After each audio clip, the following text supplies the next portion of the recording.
SS증권방송 시청자 여러분 안녕하세요. 여러분들의 생활에 활력을 불어넣는 비타민 같은 시간, 이은희의 스마트 생활 정보입니다. 네, 오늘은요, 완연한 봄 기운이 도는 그런 날씨입니다. 또 이번 주말도 이 봄을 만끽할 수 있다고 하니까요. 주말 나들이 계획도 함께 세워보시는 것이 좋을 것 같습니다. 네, 한 주간 열심히 달려온 여러분들을 위해서 이번 주도 극장가 소식으로 준비를 했습니다. 그럼 이은희의 스마트 생활 정보 지금부터 시작합니다.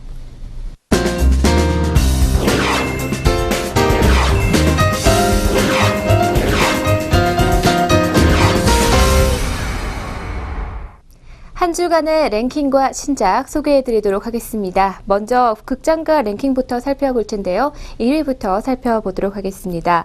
한미 19금 영화가요, 바로 극장가의 힘을 휩쓸고 있습니다. 물론 각 영화에 피부로 전해지는 기쁨은 조금은 천차만별이라고 볼 수가 있겠는데요. 영화 킹스맨은 1위를 유지하면서 기분 좋은 웃음을 이어가고 있고요. 순수의 시대는 2위라는 표면적인 성과를 올렸지만 조금은 우울해 보입니다. 네, 그리고 김수미 주연의 할머니도 개봉 첫 주 4위에 올랐고, 또 아카데미를 석권한 버드맨은 5위로 출발을 했습니다. 네, 두 작품 모두 청소년 관람 불가 등급인데요. 2015년 10주차 극장가 5위권에는요, 3위 이미테이션 게임을 제외하고는 모두 19금 영화들의 잔치라고 할 수가 있겠습니다. 네, 킹스맨은요, 633개 상영관에서 51만 438명을 동원하면서 2주 연속 1위를 차지하고 있는데요. 개봉 4주차 주말 벌써 개봉한 지 한 달 가까이 지났지만 흥행에서만큼은 이제 시작인 것 같습니다. 역대 외화 청소년 관람 불가 등급 중에 처음으로 누적 400만을 돌파했고요. 전체 청소년 관람 불가 등급 영화 중에서도 흥행 탑10에 진입을 했습니다. 또 올해 개봉작 중에서도 최고의 흥행이라고 할 수가 있는데요. 조선 명탐정2보다 시작은 조금 약했는데 지금은 상황이 역전됐다고 할 수가 있겠습니다. 네, 7일에는 40.4%, 8일에는 35.6%의 좌석 점유율로 10위권 내 작품 중에서는 좌석 점유율로도 1위라고 할 수가 있겠는데요. 전주에 비해서 14.6% 관객 감소에 그칠 정도로 안정적인 하향세를 보이고 있습니다. 네, 신하균, 장혁, 그리고 강한을 주연해 순수의 시대는 19금 성인 사극 탄생을 알렸습니다. 5일 개봉 첫날 킹스맨과 4천여 명 격차에 불과를 했는데요. 1위 싸움이 치열할 것으로 예상이 됐지만 그 예상은 현재 빗나갔죠. 6일부터 순수의 시대와 킹스맨의 격차는 크게 벌어졌습니다. 순수의 시대는 546개 상영관에서 25만 2,391명 동원에 그쳤고요. 킹스맨과 상영 횟수는 비슷했지만 관객 수는 절반 수준입니다. 그리고 좌석 점유율은 조금 심각한데요. 7일에는 18.6%, 8일에는 15.3%에 불과했습니다. 네, 그리고 3위인 이미테이션 게임은 396개 상영관에서 19만 5,067명을 동원했죠. 누적 150만 관객을 넘기면서 극장가의 복병 역할을 톡톡히 해내고 있습니다. 네, 7일에는 34.2%, 8일에는 30.30%의 점유율로 이 부문에서는 10위권 내 작품 중에 2위라고 할 수가 있는데요. 네, 그럼에도 상영 횟수는 상대적으로 적은 편입니다. 만약 이 작품이 직배사나 메이저 영화사의 수입 배급이었다면 이보다는 좀 더 나은 흥행 성적을 올릴 수 있었을 것이라고 보이고 있습니다. 네, 계속해서 다른 순위도 알아보도록 하겠습니다. 김수미 주연의 할머니는 422개 상영관에서 19만 2,306명으로 개봉 첫 주 4주에 올랐습니다. 작품상, 감독상 등 올해 아카데미 주요 4관왕에 오른 버드맨은 380개 상영관에서 9만 6,696명으로 개봉 첫 주 5위에 랭크가 됐고요. 아카데미 석권으로 관심을 모았지만 개봉을 앞두고 김치 논란으로 좀 시끄러웠죠. 아직 그 영향 여부를 판단하기에는 조금 섣부릅니다.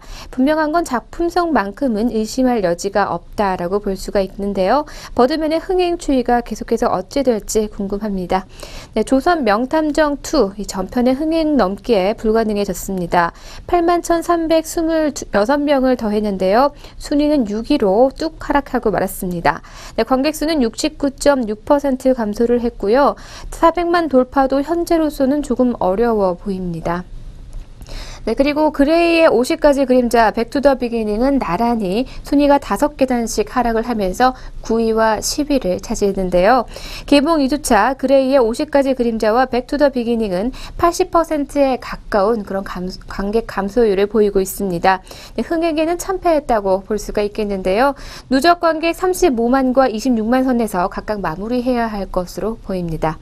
네, 이번 주에는 님 블롬캠프 감독이 연출하고 휴잭맨, 샬토 코플리가 출연하는 SF 채피, 김상경, 김성균, 박성훈 주연의 범죄 스릴러 살인 의뢰, 그리고 아카데미 나무조연상을 수상한 드라마 위플래시, 한국영화 아카데미 장편연구과정으로 제작된 변요한 주연의 미스터리 소셜 포비아, 성룡 주연의 액션 영화 드래곤 블레이즈, 요하네스 쿤게, 리사 로벤 콩슬리 주연의 드라마 포즈 마주어 화이트 베케이션, 미시마 유키코 감독이 연출하고 오이즈미오 소메타니 쇼타가 출연하는 해피해피 와이너리, 동명 만화를 각색한 사랑한다고 말해, 그리고 다큐멘터리 망대와 애니메이션 우주 로봇 시어가 개봉을 했습니다. 네, 그럼 계속해서 개봉 예정작에 대해서 알려드리도록 하겠습니다. 네, 첫 번째 개봉 예정작은 신데렐라입니다. 오는 19일에 개봉을 앞두고 있고요. 감독에는 케너스 브래너가, 그 출연에는 릴리 제임스, 그리고 리처드 매든, 그리고 케이트 블라쳇이 출연하게 됩니다. 네, 그리고 인생을 건 최후의 도박 한 판이죠. 제대로 놀아주마 와일드 카드도요. 오는 19일에 개봉을 앞두고 있고요. 감독에는 사이먼 웨스트가 메가폰을 잡았고요. 출연에는 제이슨 스타뎀, 스탠리 투치, 마이클 안가라노가 출연하게 됩니다. 등급은 청소년 관람 불가 등급을 받았네요. 네, 거칠게 사는 인생에게 꾸지 말아야 할 꿈이 있습니다. 태양을 쏴라. 오는 3월 19일에 개봉을 앞두고 있고요. 감독에는 김태식 감독이 메가폰을 잡았고요. 출연에는 강지환과 윤진서가 출연하게 됩니다. 네, 그리고 등급도 청소년 관람 불가 등급을 받았습니다. 네, 지금까지 이번 주 랭킹과 또 개봉 예정작 그리고 신작에 대해서 알려드렸습니다.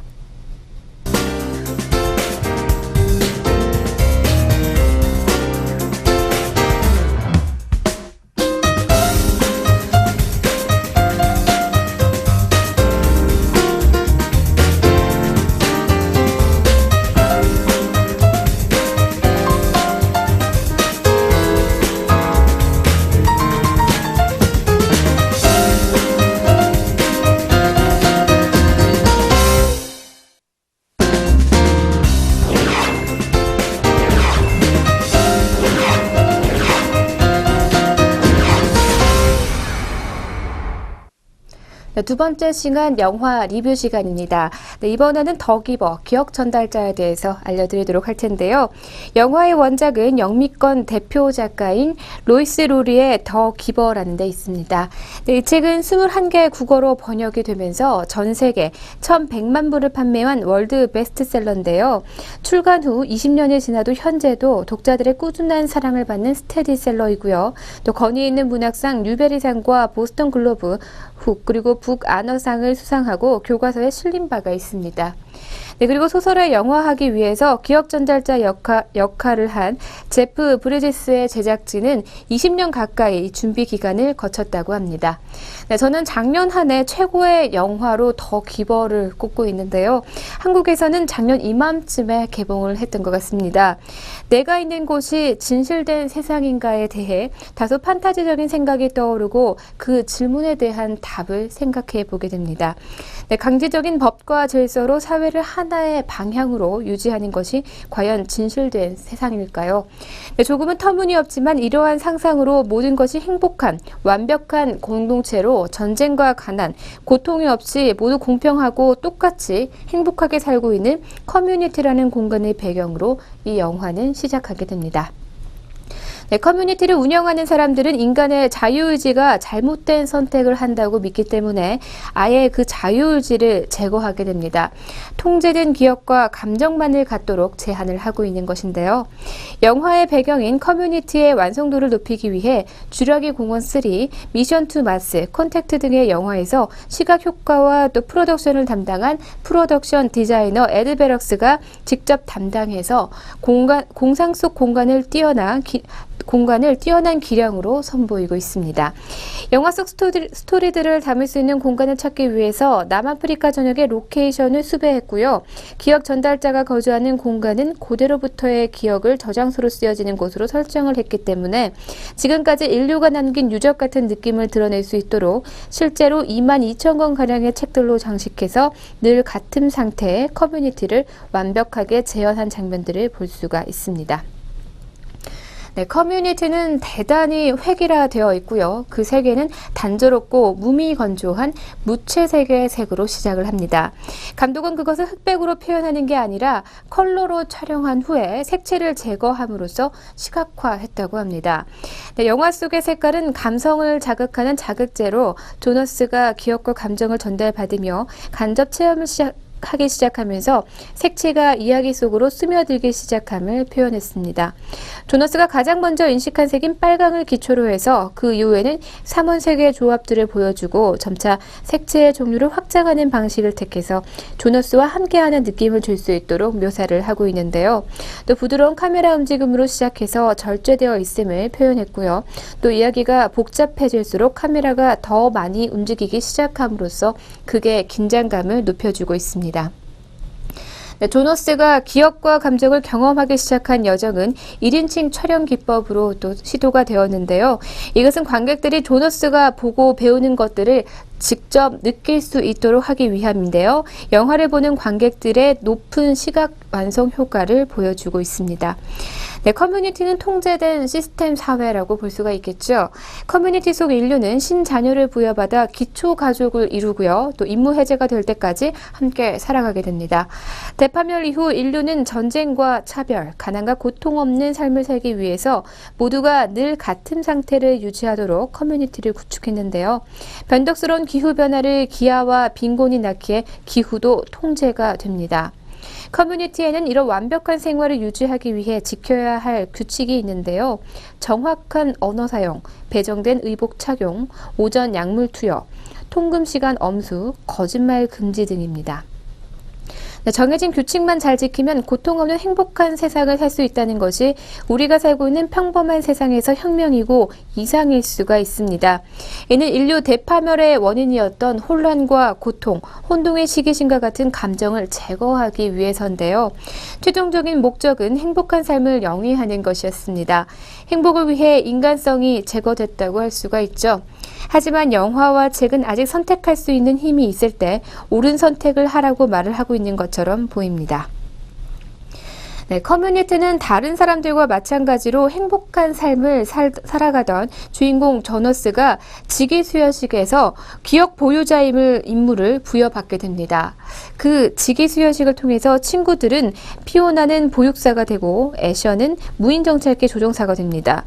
이후 조너스는 기억 전달자와 훈련을 통해서 사물의 색깔과 진짜 모습, 그리고 기억과 감정 등 커뮤니티 내에서 전혀 알 수 없었던 새로운 세계를 접하게 되는데요.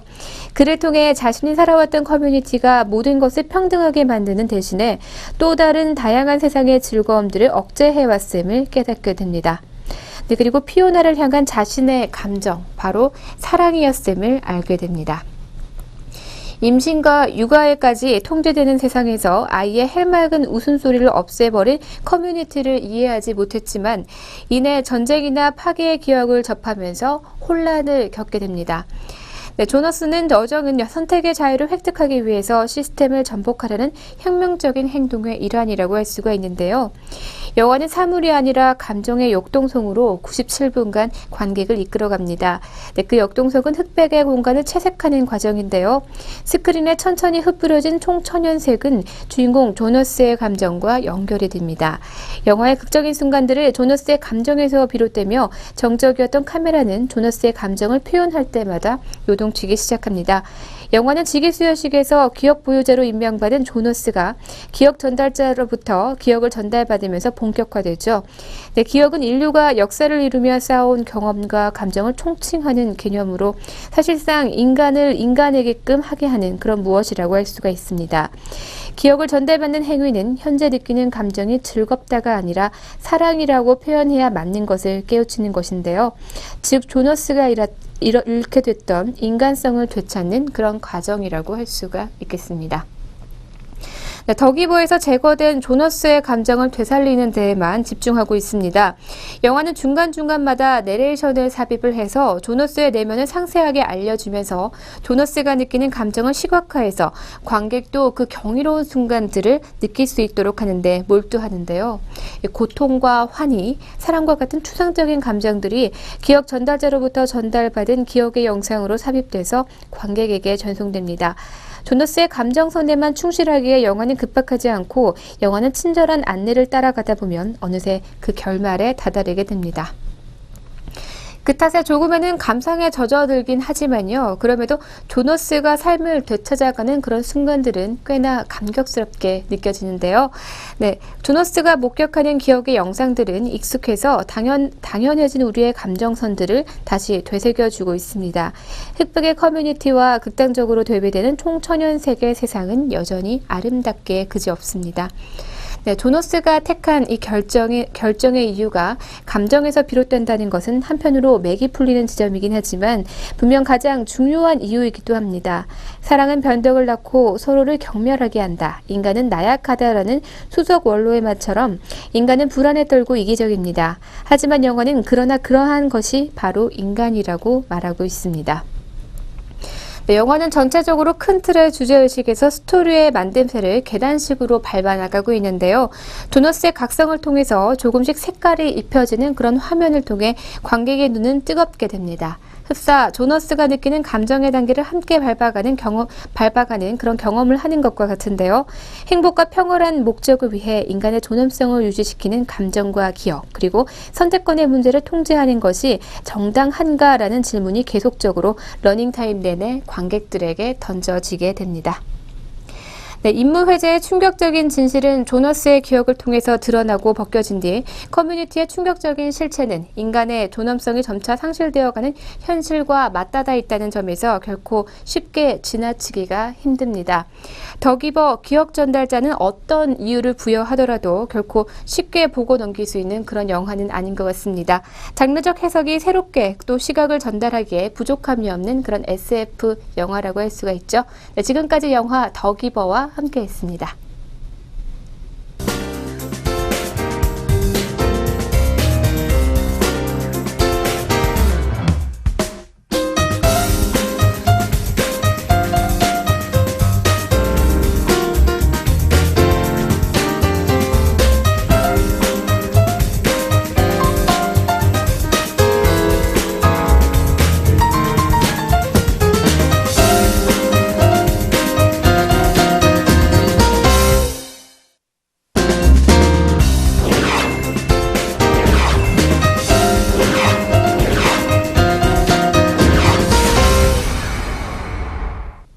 네, 세 번째 소식으로는요, 영화에서 꽂힌 말 한마디에 대해서 알려드리도록 하겠습니다.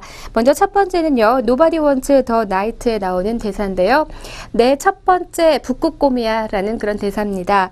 올해 베를린 국제영화제 개막작이기도 한데요. 영화적인 완성도를 떠나서 첫 대사의 강렬한 만큼은 정말 인정할 만하다라는 평가를 받고 있습니다. 새하얀 설원에 피를 뚝뚝 흘리면서 의기양양한 자신이 사냥한 첫 북극곰을 자랑하는 조세피는요. 북극 탐험가의 아내로 살아가려면 얼만큼 배포가 필요한지 이 말괄량이 같은 오프닝 씬으로 한 방에 알려주고 있습니다. 네, 다음 두 번째 영화는요. 리틀 포레스트 여름과 가을입니다. 바로 요리는 마음을 비추는 거울이야 라는 그런 대사죠. 네, 도시 생활에 지쳐 고향으로 돌아온 이츠코는 자급자족 생활로 삼시세끼를 이어가게 됩니다. 음식을 만들 때마다 엄마의 요리에 얽힌 추억이 하나씩 떠오르는데요. 엄마의 명언이 바로 요리는 마음을 비추는 거울이야 라는 그런 말입니다. 네, 다음 세 번째 영화입니다. 조선 명탐정 사라진 노베의 딸인데요. 꽃이 되고 싶어요. 꽃은 누구에게나 귀한 대접을 받으니까요. 라는 가슴 뭉클하게 했던 그런 대사죠. 네, 무엇이 되고 싶냐는 질문에 꽃이 되고 싶다고 한 노비의 소녀가 순수한 눈빛에 잊혀지지 않는 그런 부분입니다. 꽃은 누구에게나 귀한 대접을 받으니까요. 네, 우리는 여전히 갑질이 판치는 그런 세상에 살고 있죠. 늘 곁에 두고 싶고 보기만 해도 기분 좋아지고 시들어도 오래 남는 꽃처럼 그렇게 사람을 더하는 건 어떨까요? 네, 다음은 네 번째 영화 이미테이션 게임입니다. 생각지도 못했던 누군가가 나서서 누구도 생각 못한 일을 해낸다라는 것인데요. 천재의 수학자 앨런 튜팅은 누구에게도 자기 자신을 드러내며 살 수가 없습니다. 그는 의도치 않게 스파이처럼 살아가고 있었기 때문인데요. 왜냐하면 동성애자라는 것을 숨겨야 했죠. 네, 그로 인해 우리의 삶은 더 풍요로워지긴 했습니다. 이제는 더 숨길 필요가 없고 그리고 고맙다는 말을 오히려 전하고 싶죠. 네, 지금까지 영화에서 꽂힌 말 한마디에 대해서 알아봤습니다. 그럼 계속해서 오늘의 스톡으로 이어갑니다.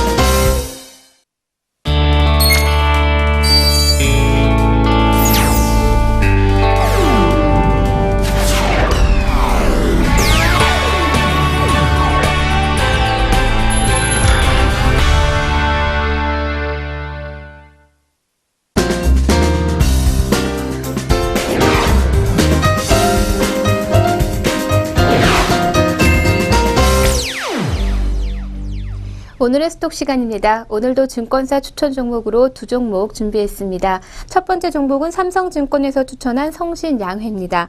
시멘트 업계 장기 구조조정으로 인한 과점화 수혜로 실적 개선이 본격화될 전망입니다. 신규 분양과 수도권 재건축 그리고 재개발 물량 급증으로 시멘트 매출 확대가 전망이 되고 있는데요. 동사는 현재 단양과 부강에 클링커 시멘트 생산 공장을 보유하고 있고요. 전국에 6개 시멘트 출하 공장과 4개의 레미콘 생산 공장을 운영하고 있습니다. 네, 그리고 칼슘 용석 회석 판매업과 부산물 재활용업 등 시멘트 사업 부문으로 재편성을 했습니다. 네, 동사는 하노이 지역을 중심으로 베트남 사업을 추진하고 있고요. 그리고 영업 역량을 강화하고 사회공헌 활동 등을 통해서 베트남 시장에서의 경쟁력을 확보하고 있는 중입니다. 네, 그럼 계속해서 두 번째 종목 알려드리도록 하겠습니다. 현대증권에서 추천한 유진 로봇입니다. 네, 현재 SBS에서 방영 중인 로보트렌 RT 등 CJ ENN과 애니메이션 캐릭터 왕구 사업 진행에 따른 실적 개선 그리고 향후 중국 진출 시의 시너지 효과가 기대되고 있는 종목인데요. 기존 유럽 시장과 미국, 중국 등 신시장 개척을 통해서 청소 로봇 수출이 증대되고 있습니다. 애니메이션 기반 로봇 왕구 출시 그리고 비용 절감 등을 통해서 실적 개선이 이어질 전망입니다. 네, 동사는 청소 로봇과 지능형 로봇 그리고 유비쿼터스 서비스 로봇과 판매를 시작하고요. 그리고 군사용 로봇과 엔터테인먼트 로봇류를 개발해서 기존의 완구와 캐릭터 사업 부문을 더불어 다양한 제품을 제조하고 또 출시하고 있습니다. 기존의 유럽 시장뿐만이 아니라 미국과 중국 등 글로벌 진출 확대를 목표로 현재 시장이 빠른 속도로 성장을 하고 있는데요. 청소 로봇 등 지능형 서비스로 로봇의 해외 수출이 확대될 계획입니다. 네, 지금까지 오늘의 스톡으로 성신양회와 유진 로봇에 대해서 알려드렸습니다.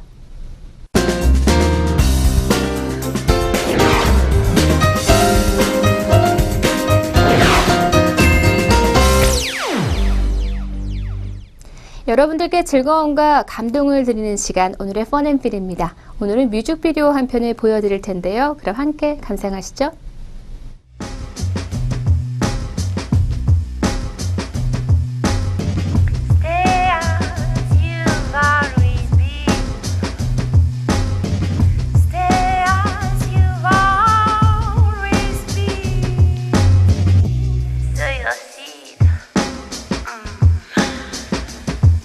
Stay as you've always been.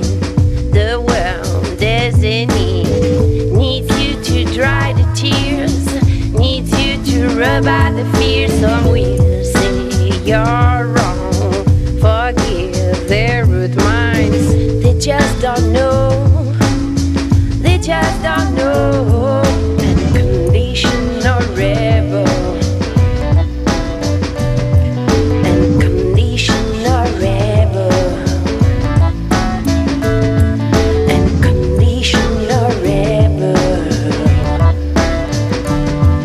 Unconditional rebel.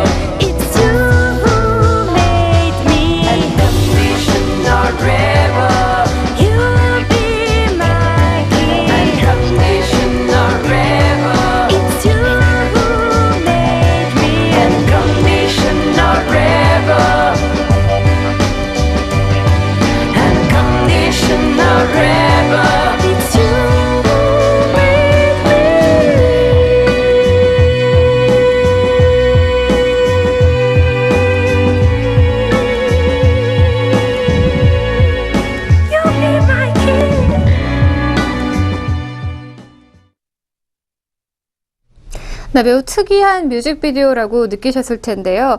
프랑스 가수 시스카의 언컨디셔널 레벨 뮤직비디오라고 합니다. 그런데 더 특이한 것은 촬영하는데 단 5초가 걸렸다는 겁니다. 한번 차가 지나가면서 촬영했을 뿐인데 슬로우 모션을 편집해서 80명의 사람들이 생생하게 담아낸 그런 뮤직비디오였습니다. 네, 이를 본 네티즌들이 80명이 맞는지 아닌지 직접 일일이 세워보기도 했다고 합니다. 네, 오늘의 펀앤필은 여기까지입니다.